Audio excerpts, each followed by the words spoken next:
I'm going to give you 5 minutes. If you don't tell me who if you don't tell me who it is, I'm going to put you. I'm going to put you in contempt because that is not attorney-client privilege. Oh my God, are you guys following the Young Thug trial? There is a ton of drama going down and it's happening live. Apparently, Young Thug is on trial for, I think he's got like 9 counts against him, one of them being a RICO charge. Before we get to the video, welcome, my friends. I am Bushes99, and if you haven't already, let's go ahead and hit that like button just because it's me, your girl. And also subscribe, and you'll get a heads up every time I'm out here doing my thing. So without further delay, let's get into the video. The YSL trial, or the Young Slime Life trial, started out with about 28 defendants, co-defendants, 28. Now we are down to 6. And those 6 are Young Thug, who's AKA Jeffrey Williams. Then we've got Yak Gotti, whose name is Diamante Kendrick. We also have Rodelius Ryan, could be Rodelius Ryan, also Lil Rod. We've got Shannon Stillwell, AKA Shannon Jackson or SB. We also have Quamarvius Nichols. We also have Marquavius Huey. And you might be like me, you might be wondering, who is Young Thug? Young Thug's real name is Jeffrey Lamar Williams, and he's got about 40 top 10 hits. And he's pretty popular. I've never heard of him, but here's a little clip to give you an idea of how he gets down. When I perform, I got 30, 40 songs that the whole stadium gonna know.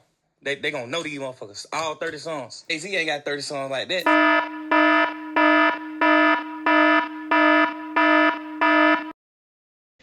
He's got felony drug and weapons possession charges. There's a lot going on with the case. And it's been going on for a while now. The thing about it is, though, the drama is actually coming from the judge and Young Thug's attorney, Attorney Steele. So apparently what the judge was doing is he was meeting with the prosecuting attorney. I think the deputy sheriff was in there, maybe a court reporter and a witness. And they were all secretly meeting without the defense counsel. The defense counsel is Young Thug's lawyers and his team of lawyers. They had no idea that the judge was meeting secretly with the prosecuting attorney, which would be considered illegal or at least improper. It's called an ex parte meeting, and an ex parte meeting is basically when the judge meets with one side, and it's at their request or for their benefit. So that is absolutely not allowed. Duh. How are you going to meet with one side of the team and not the other side? So you're basically, it's pretty clear whose side you're on, which that jeopardizes justice. So anyway, Young Thug's attorney, he came to court and he was like, excuse me, we're not doing any of that. I want to know who you were meeting with, what was said, what was done. I need a transcript of everything. He was exercising his legal right to do so based on a number of different amendments. Well, let me show you how he put it to the judge. Here we go. The way I understand my constitutional obligations, pursuant to the 6th and 14th Amendments of the United States Constitution, the corresponding sections of the Georgia Constitution, I'm required to make a full and complete statement to the court. For the record, and if God forbid this goes up on appeal for the appellate courts or another tribunal, commission, or administrative body, I was told, based upon information and belief, that when we arrived at 8:30, 9 o'clock today, we did not come into your courtroom until almost 11:30. And what I found out just recently, this is not waived, is that supposedly in chambers, this honorable court reporter at times, honorable court at times, district attorney or district attorneys for the DA's office, as well as investigators, sheriff deputies, Mr. Copeland and his counsel met together. None of the defense team, to my knowledge, was aware that this was going on. It was told, based upon information belief, that it was told to the district attorneys that Mr. Copeland intended to plead the Fifth Amendment. Then I was told, based upon information belief, that Adrian Love, the lawyer for Mr. Copeland and this court, were together, and Miss Love made representations that John Melnick supposedly spoke with some attorneys for the accused and wrote an email to Miss Love, to Adrian Love, stating that Mr. Melnick does not represent the witness, and that Mr. Melnick wrote an email saying F you, and then somehow that email was CC'd to me. That never... Mr. Steele, can I interrupt you just a second? I'm kind of disturbed because that's ex parte. All that was an ex parte conversation. How did you find out about any of that? Well, I'm disturbed too. And the reason is... I'm asking you a question. How did you find out about it? I'm going to ask you the question. Okay. Scuttle, if you look at SCUDDER versus State, which is 298 Georgia, 438, it's Division 2, 782 Southeast 2D 638, 2016.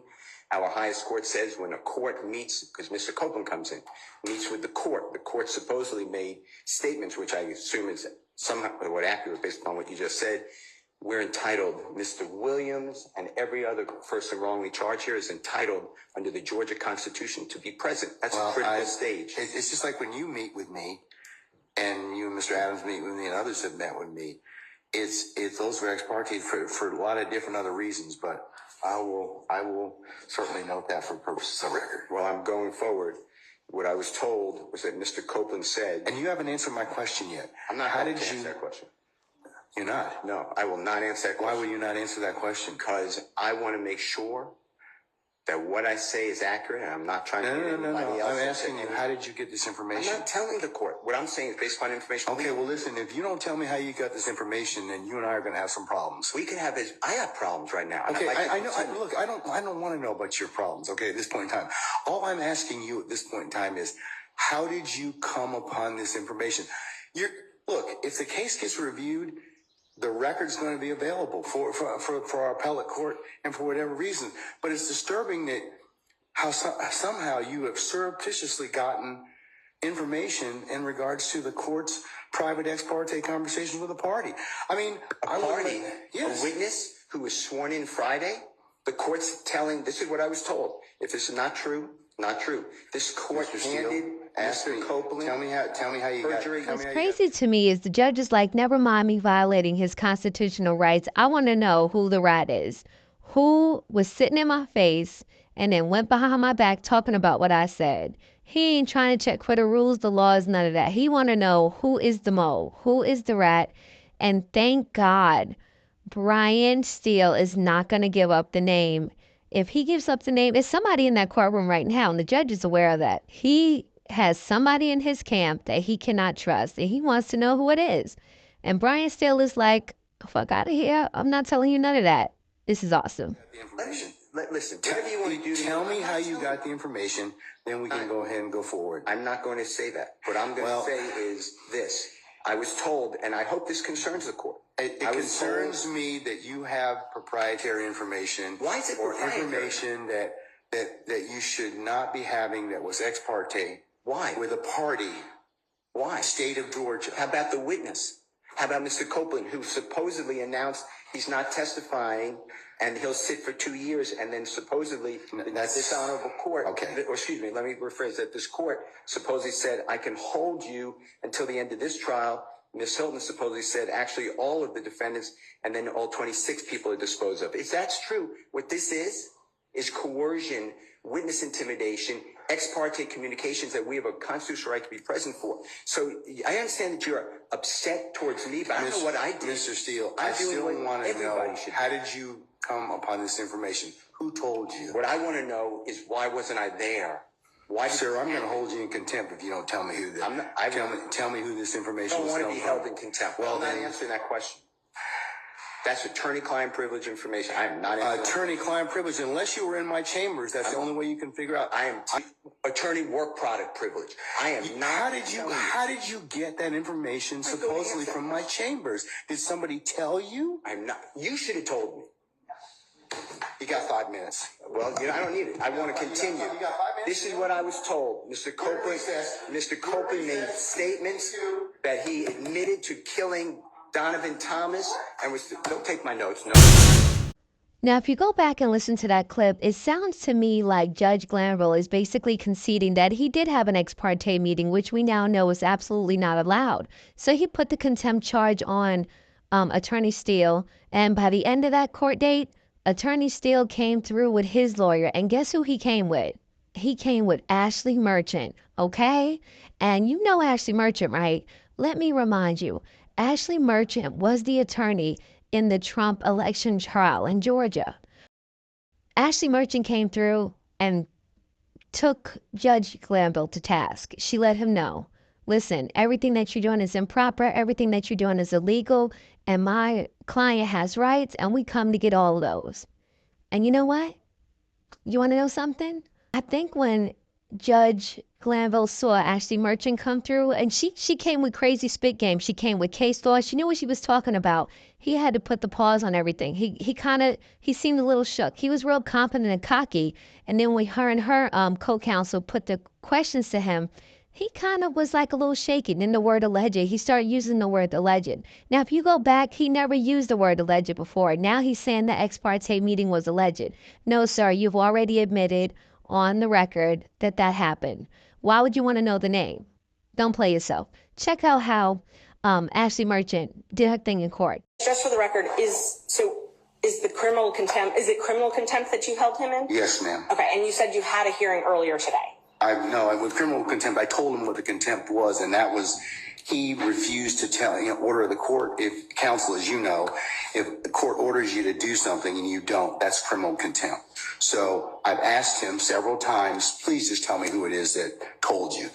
I didn't ask or inquire about anything that was said. I just want to know who it was. Because he's got too much detail of this particular alleged conversation for the court to be concerned about it. So, and Judge, since it is a criminal contempt, he is entitled to due process. He's entitled to a hearing, entitled to an actual show cause, entitled to the allegations actually written, entitled to a witness list. We're entitled to present our own witness list. And notice of that. Criminal contempt is different. It is on the spot. So he's gotten the due process he's going to get. That's on the spot. I told him. Plus, he's had all day to tell me who it is that is it. So a little different, Ms. Merchant. I won't disagree with you, but well, and okay. Judge, just for the record, it's that's direct. So what you're holding him in is in direct criminal contempt. Yes. The issue with the direct criminal contempt is whether or not to actually hold a hearing now, whether or not it needs to be held immediately. And the problem is, if you hold him in direct criminal contempt, as you're saying that you did, you are a witness to that proceeding. And so it has to be referred to another judge. Doesn't require recusal. You actually have to sua sponte send it to another judge because you're a witness to the proceeding. Show me the case law that says that, Ms. Yes, Merchant. it is Henry McClarty. It's 152 Georgia App 399. And it says that is one of the cases. Also, two other cases, Henry Adams, 215 Georgia App 372. Well, 1 second. Give me the name of the first case again. Henry what? Do you want just the number, Judge? Yeah, I would. Thank you. 215. 215. Georgia App. Georgia App. 372. Okay. Also 215. Georgia App. 349. Okay. That's Adams and Hasty. You have anything a little more current than 1994? Hasty is 94. Unfortunately, contempt of attorneys is not a common proceeding, so most of the cases are a little bit older. And Judge, I'm not the only one here. There's quite a few other lawyers that want to be present in the court. There's about 20, 25. The challenge is I've got space allocations, as I told you. So you can, like I said, since you are representing him, that's fine. He told us, Mr. Steele told us that. Anybody else, because I have security concerns as well, and we have to vet people to come in, then they can go to 8H, and they can certainly watch the proceedings from there. Okay. And Judge, for security purposes, they're all attorneys. They're all members of the bar. I can give you all their names. They still would have to be searched and still would have to be subject to the court's protocols. And also, there's room in the jury box, and then there's room in the courtroom. So we would ask that they be allowed to. I don't want them in my jury box, okay? No. I understand. May one additional attorney come in, then Alex Susser. And we're here on behalf of Gactel for our strike force. He is the chair of the strike force. I'm the president of the Georgia Association of Criminal Defense Lawyers and also a member of the strike force. So can he come in as another attorney co-counsel? Yeah, I certainly may, sure. Great. Alex Susor. Alex Susor. Thank you, Judge. Henry Adams, it has two issues. One is the motion for disqualification. Okay. And that's, and I think the judge went ahead and did some other things that caused there to be that issue presented. So I don't think, Adam, I'm going to take a look at the other case. That was Henry Adams. That was 215 Georgia 372. I'm Yes. The other case, just a second. And there's several others when you're ready. Hasty's conduct didn't rise to a level that necessitates warrant summary contempt by the court. That's the difference with Hasty than in this particular case. So And I distinguish your two cases that you've given me thus far. oh, those were only the initial two. I had a couple others. Okay, go ahead. As well. Yes. So Ramirez versus State, it's 279 Georgia 13, 2005. It also You said 279 Georgia what? I'm sorry? Georgia 13. Georgia 13? Okay. It's a 2005 case. All right. And it defines direct contempt and explains that it must actually interfere with the proceedings to be direct. There's also a couple other cases on that.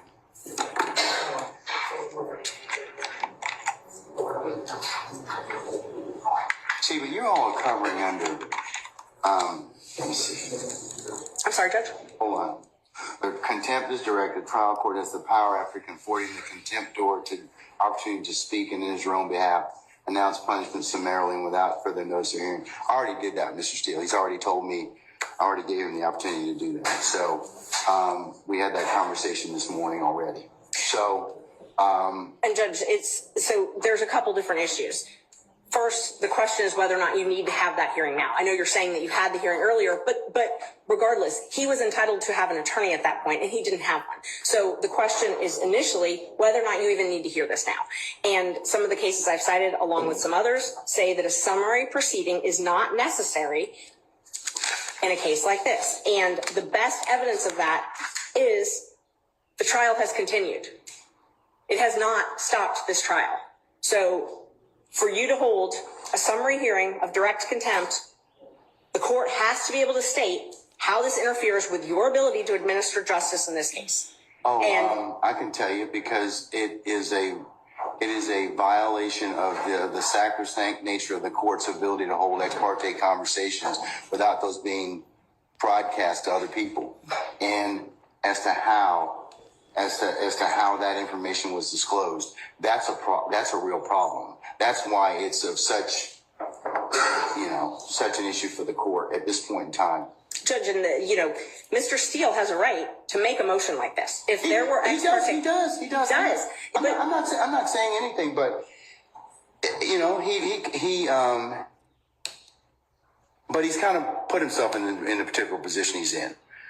No, Judge, I don't agree. I believe that I'm going to disagree with you, okay? I believe that the court has put him in that position. No. He cannot be held in the law states, McClarity, which I cited to you earlier. And it's true that direct summary contempt, which arises in the presence of the court, intends to scandalize it and or hinder or obstruct the orderly process of the administration of justice. The preservation of order and decorum in the court is exempt from due process requirements of notice and hearing. That's even Moody, goes back to 1974. So I believe that Mr. Steele's, he can file whatever motions, but his particular actions in this case, I just want to know who told him this. That's all. I'm not asking him to release or otherwise tell any conversations, but I just want him to tell me that. And Judge, so that's what you want, but that does not conflate to a contempt. Your desire for him to answer your question does not mean that you have the power to hold him in contempt. So you can come into court, Mr. Merton, and not answer a question of the court and not be held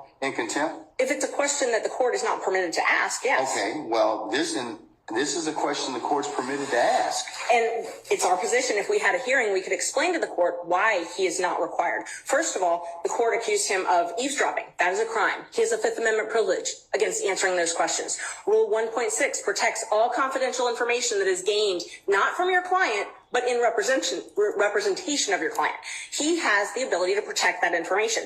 But we don't even need to get there because he can't be held in contempt, and you can't threaten him with contempt for presenting a motion in good faith. He presented a motion in good faith that he believed there were ex parte communications. You are a witness to that because it's my understanding that you were part of those ex parte communications. They can't be ex parte if you weren't part of them, by nature.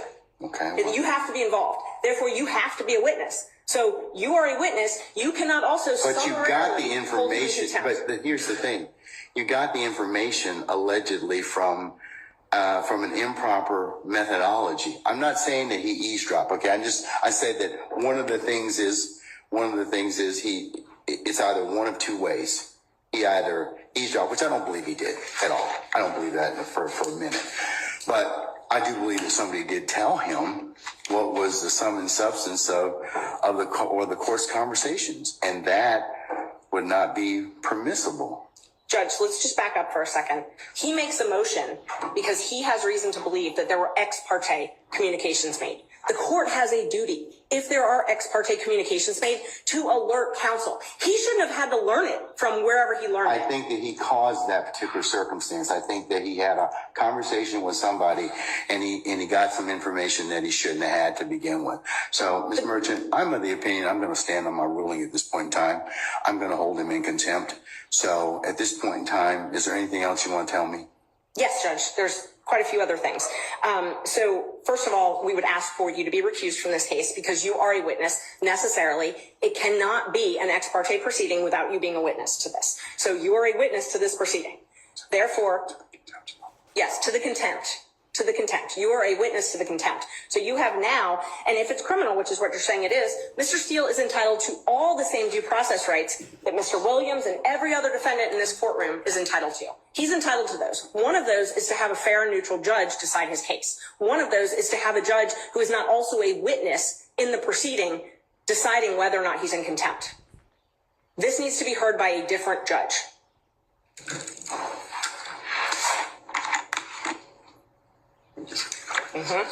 And he has the right to subpoena witnesses. He has the right to an attorney. He has the right to due process, notice, a show cause hearing, notice of the alleged violation, whatever rule it is that the court believes, and a hearing where he can call you as a witness. You can testify. You are necessarily a witness. You can't, for it to be ex parte, you have to be a witness. It can't be both ways.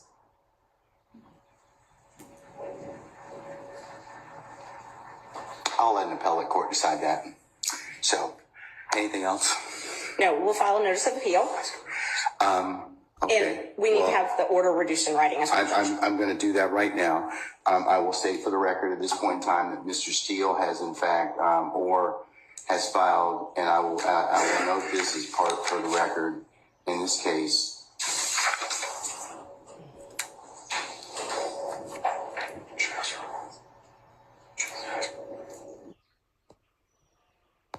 He's filed a motion to set aside the contempt. He's filed a motion for a superseded bond, and he's filed a notice of appeal, all of which I will include as the next court's exhibit in order. But I'm reducing the contempt to writing. And I mentioned earlier, he can purge himself of the contempt just by telling me who it was, and he can do that this evening. He can do it right now. He can do it at any point in time. If not, I'll revisit the circumstance on Friday. And Judge, we would ask that you grant the bond. At this point, grant him a bond on that issue. You don't get a superseded bond on a criminal contempt, though. You can grant him a bond. No, you don't get one on that one. The civil is the one that you can hold him until he complies with the order. And I'm sorry, I think in just the case law on that is in Ray. Hold on. The superseded bond requirement does not apply in a contempt in the presence of the court during the progress of a proceeding, OCGA 5-6-13 Bravo. So, you don't get a supersedious on that, on a criminal contempt. Respectfully.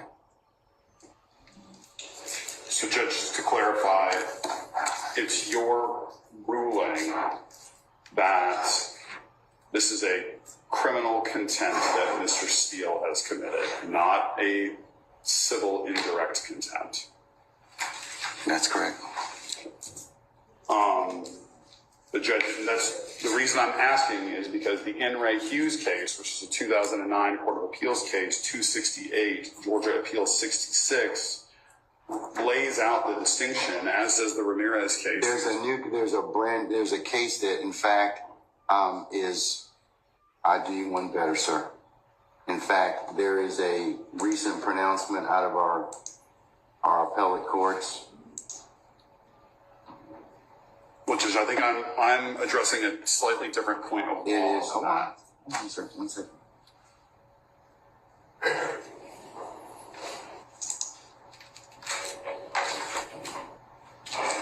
Give you two cases. One is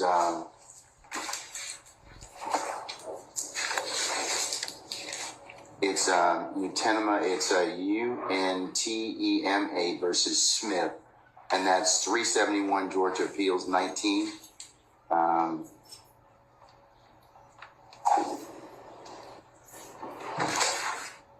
Which was decided March the 12th of this year.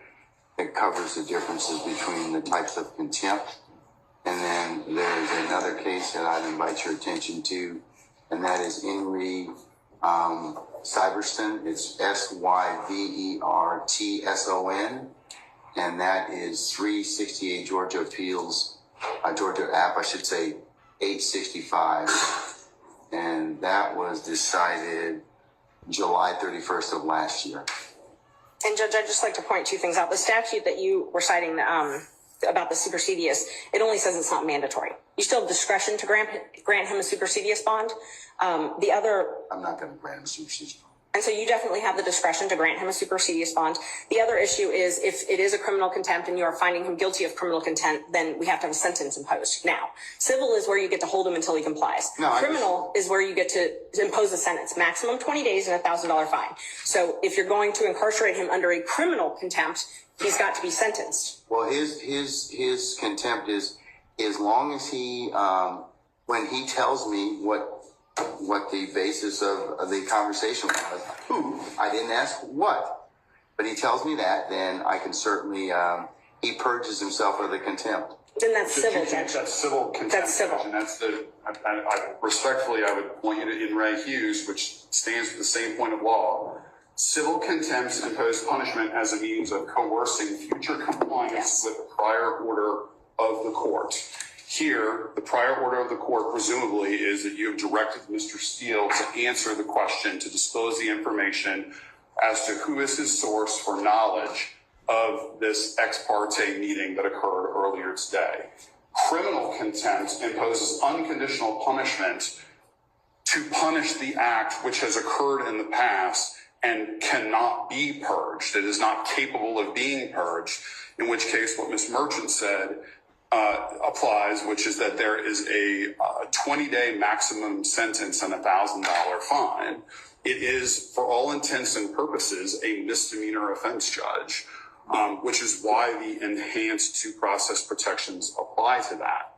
Now, Mr. Steele has indicated to us he does not believe that he can answer the question without violating his duty of loyalty and duty of confidentiality to his client. So he is being placed in a position where he's either going to jail or he's going to commit an offense that will put his license to practice law at risk. And that is an untenable position to be in. And Mr. Steele is a zealous advocate for his client, and he is simply trying to protect that duty of loyalty and duty of confidentiality, because if he answers your question, it is very reasonable to assume and likely that he will be facing a bar complaint that could result in a suspension or in the loss of his license. And so he's in a very, very difficult position where if we were able to have a full contested hearing with the benefit of witnesses and an impartial judge where you're a witness, then everybody could present their side of the story. And I'm not doing that. The reason being is because that takes away the whole point of criminal contempt. And that is, you do something, The court tells you to do something, order of the court, and you don't follow it. I didn't ask him to do anything illegal, immoral, unethical. I just asked him to tell me. I know what the privilege is. The privilege is the conversation. I didn't ask him about that. I wanted to ask him about who, the person. Okay, I'm sorry. Sorry, Mr. Steele has indicated to us that he does not believe he can answer that question without also violating the privilege. Okay. And Judge, that's why we're trying to figure out if it's criminal versus civil. So the issue is you're picking and choosing. You're saying, well, you get the bad side of criminal and no bond, but I really am actually trying to punish you civilly, which is when you hold someone until they comply. Okay, let me think about it just a second, okay? I'm going to take 5 minutes out and I'm going to think about it.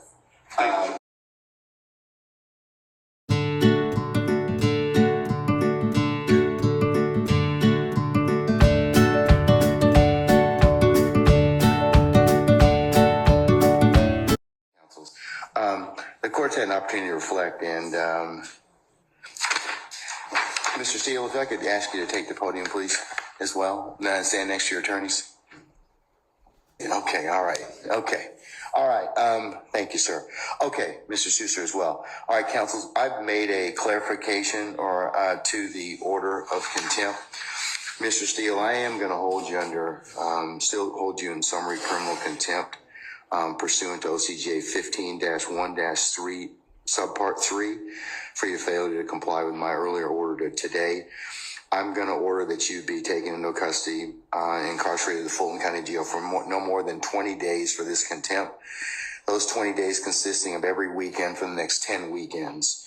And you'll be reporting to 901 Wright Street Northwest, Atlanta, Georgia, 30318 at 7 p.m. on Fridays. You'll be released on 7 p.m. on Sundays. And it's to commence this Friday, June the 14th at 7 p.m. and not to end until Sunday, August the 18th at 2024, 7 p.m., subject to further order of this court. And that will be entered and e-filed, and you may take whatever steps you and your counsel deem appropriate after that. Okay? Can I ask a question? Sure. I'm going to file a notice of appeal, but for whatever reason that doesn't take, and you don't give a bond, then I'd ask that I can be with Mr. Williams and we work on our case all weekend, for all those weekends. Otherwise, I can't prepare. I speak with Mr. Williams all the time. That's up to you, and sir. I will, sir. If that comes to pass, you have my support. I will talk with our sheriff, and we may be able to make that work. Okay, if that should occur. Okay. All right. Okay. All right.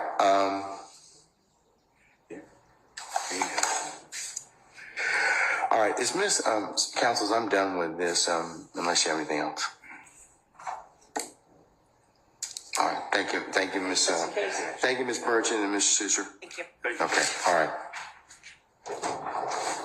May we get a copy of that? Yes. In fact, the clerk is going to file a copy. It's going to be e-filed. It'll be on the e-file system momentarily. You should be able to get a copy of it from there, directly download from there. And Judge, Ms. Merchant and I will file entries of appearance on behalf of Mr. Steele. Sure, that would be great. Thank you so much.